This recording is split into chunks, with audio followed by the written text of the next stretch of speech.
Hello, I'm Marie Dupar. I'm with the Climate and Development Knowledge Network, and I'm here in Cancun, Mexico today at COP16 with Farrukh Khan, the lead negotiator for the Pakistani delegation.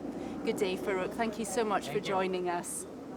When you look forward to the next 20 to 30 years of Pakistan's development, what potential climate change impacts concern you the most? What concerns us most is the impact on water. Our source, the main source of water, are the Himalayan glaciers, and the scientific evidence suggests that the glaciers are melting.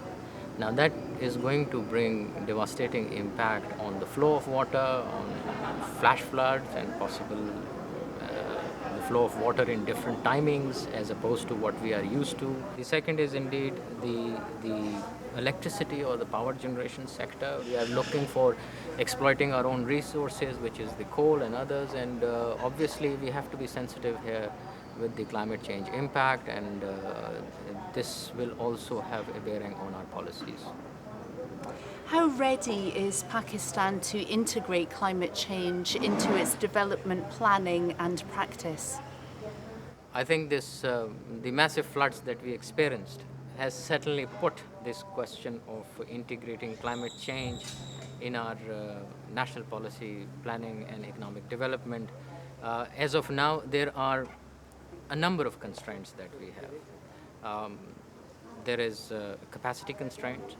Climate change is we have been dealing it in the context of environment, which was a small component. Now that component is being broadened, but still we need a lot of capacity. We have not utilized CDM or the clean development mechanism as the way we should have. Apart from capacity, we have financing constraints. There is significant dearth of finance in Pakistan. Already there are a lot of other issues that are impacting on Pakistan's economy, not to mention the security environment, and that has diverted attention from climate change and the use of financing to address our climate change policy. But overall, I think we are now in the process of developing a national plan of action on adaptation and as well as a strategy towards climate change mitigation options that we think could be most appropriate in the long term. Great. Let's take one sector perhaps as an example to understand the direction you're headed in Pakistan. So possibly power generation is a good sector, which would be comparatively emissions heavy for you right now.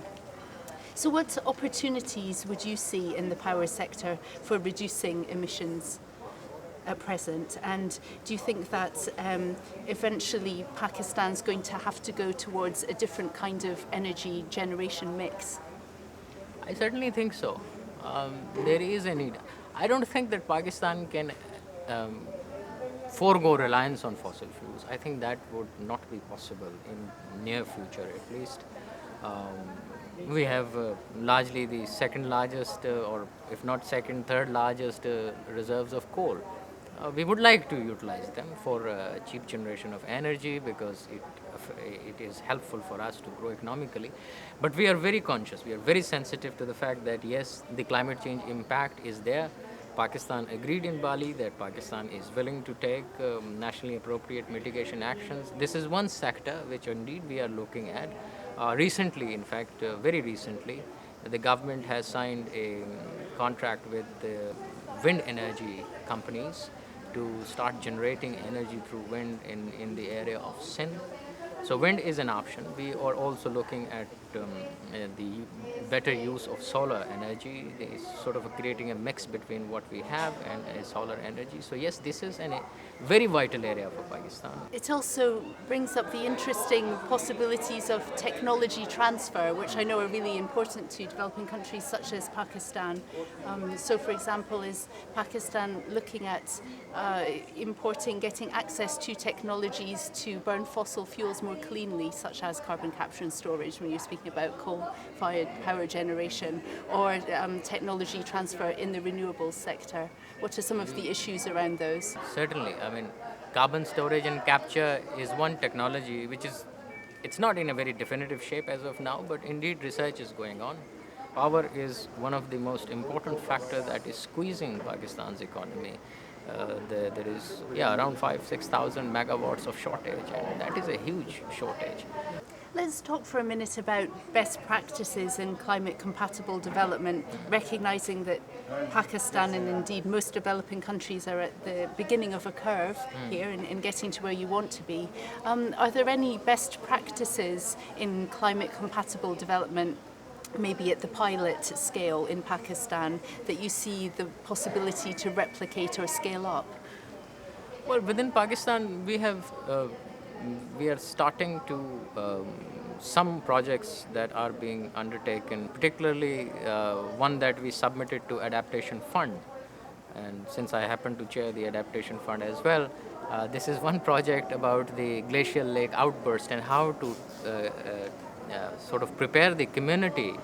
You would recall there was a lake outburst in Atabad in Pakistan, which sort of a new lake suddenly emerged out of nowhere, which was result of the glacial melt, which was result of flash flooding that we have sort of heard from the International Panel on Climate Change, that these are the issues that will impact developing countries, particularly Pakistan. The project is yet to be implemented. Of course, I think we will learn a lot of lessons from this kind of a project, including some of the projects that we are now considering as well in the context of flood. I think that is another area where we are still thinking about how to build some capacity in the northern areas again to meet this kind of a situation, or at least not let that situation reoccur again, and people are capable of handling that situation. I'm not sure what is happening in the countries in the region, but one significant development that you can't call it as such a best practice as yet, but this Bangladesh example of how they have managed to create a national fund with the involvement of all stakeholders, such as the donors, as well as the local community, as well as the government. They sit down together, they decide on a project, and they approve those projects for funding. I think that kind of example can be replicated in the region as well, to not only address the financing challenges, but also to get a sort of a comprehensive agreement or a consensus amongst all stakeholders, including people from the community, to the government as well. Before we wrap up, do you have any particular message for the international community, and perhaps in particular for northern governments, about how they can support climate compatible development better? The first ground rule is that it should be country driven. We should move away from sort of prescriptive attitude that yes, this is what needs to be done. I think every country is going to face a different set of climate change challenge, and that is where the country drivenness is very crucial. The second element I would like to underline here is something that we have done in the Adaptation Fund Board, and this has to do with the capacity building. We have given a concept whereby a national organization can access international funding directly without the channels or use of international entities such as UNDP, World Bank, etc. Now what it does is it builds the necessary capacity within the governments to respond to it. My request to all my colleagues who are here from the northern government and others, that they should support this concept. They should allow this concept to develop further, to allow countries to have the capacity within themselves to respond to these challenges, to create these projects, and then seek international financing.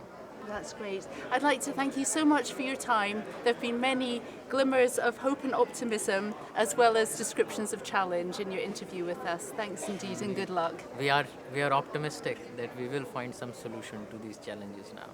Thank you.